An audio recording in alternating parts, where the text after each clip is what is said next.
Hello നമസ്കാരം. അങ്ങനെ അവസാനത്തെ വിധി വന്നു. ഈ ഇടതുപക്ഷ ജനാധിപത്യ മുന്നണിക്ക് വലിയ തിരിച്ചടിയായിരുന്നു ഈ പ്രാവശ്യത്തെ തിരഞ്ഞെടുപ്പ്. അതിൽ മനസ്സിലാക്കാൻ ഒരുപാട് കാര്യങ്ങളുണ്ട്.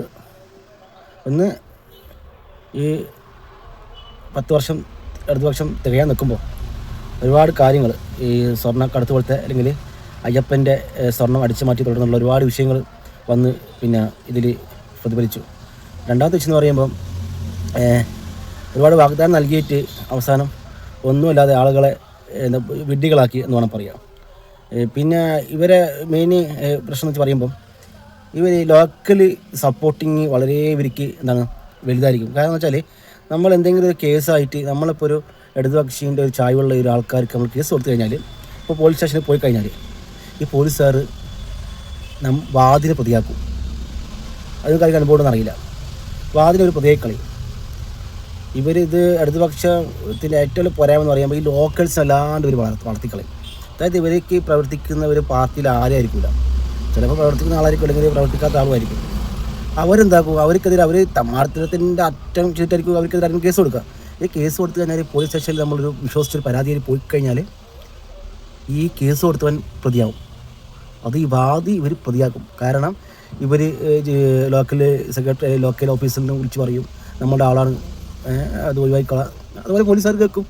മനസ്സിലായില്ലേ? വൃത്തികെട്ട പരിപാടിയാണ് ഇവർക്ക് പിന്നെ ഉള്ളത്. കാരണം എന്ത് കൊള്ളാലും ചെയ്ത് കഴിഞ്ഞാലും ഇവർ ലോക്കൽ ഓഫീസിൽ വിളിച്ച് പറയിപ്പിക്കും. പോലീസുകാർ ഒരു കേസ് കൊടുക്കില്ല, ഒന്നും ചെയ്യില്ല. നമ്മുടെ മുമ്പിൽ നിന്ന് എന്തുകൂടെ വേണ്ടത് ഇതിനെ ചെയ്യരുത് കേട്ടോ, വരട്ടം വരട്ടിട്ട് ഇവരെ സ്കൂട്ടാക്കും. ഇതൊക്കെ ആൾക്കാർക്ക് വെറുത്തിട്ട് വല്ലാണ്ടായിപ്പോയി. മനസ്സിലായില്ലേ? സംഭവമൊക്കെ ശരിയാണ്. ഇടതുപക്ഷ ജനാധിപത്യം എന്ന് പറയുമ്പോൾ വർഗീയത തുറയട്ടെ എന്ന് ആഗ്രഹിക്കുന്ന ഒരു വിഭാഗം തന്നെയാണ്. അത് സംശയമൊന്നുമില്ല.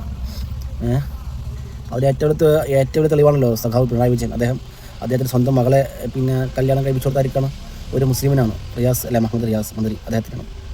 അപ്പോൾ അതൊക്കെ വലിയ കാര്യമാണ്. പക്ഷേ ഇവരൊന്നും അറിയാത്ത ഈ അതായത് മുൻപന്തിയിലുള്ള നേതാക്കന്മാരൊന്നും അറിയില്ല ഈ ലോക്കലുകൾ കളിക്കുന്ന കളികൾ. മനസ്സിലായില്ലേ?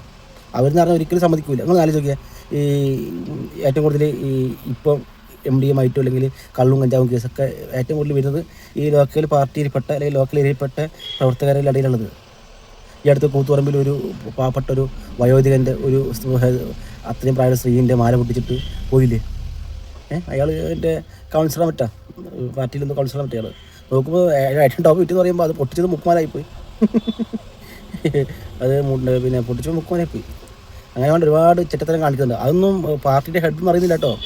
ഞാൻ പറഞ്ഞില്ല, പാർട്ടിൻ്റെ ഹെഡൊക്കെ അറിഞ്ഞിട്ടുണ്ടെങ്കിൽ ഇവർ ആ സ്പോട്ടിന് ഇവർ സസ്പെൻഡ് കാര്യങ്ങൾ ചെയ്യും. അത് വേറെ കാര്യം. ഇത് ഭരിക്കുന്നത് മറ്റാരുമല്ല, ഇരട്ടച്ചക്കൻ പിണറായി വിജയനോ സഖാവാണ്. മനസ്സിലായില്ലേ? അത് നമ്മളിപ്പോൾ കാര്യങ്ങളൊക്കെ ഒന്നും പറയാമല്ലോ. മനസ്സിലായില്ലേ? ഇന്ത്യ എന്ന ജനാധിപത്യ രാജ്യത്ത് നമുക്ക് കാര്യങ്ങൾ പറയാനൊക്കെ ഒരുപാട് അവകാശങ്ങളും അധികാരങ്ങളുണ്ട്.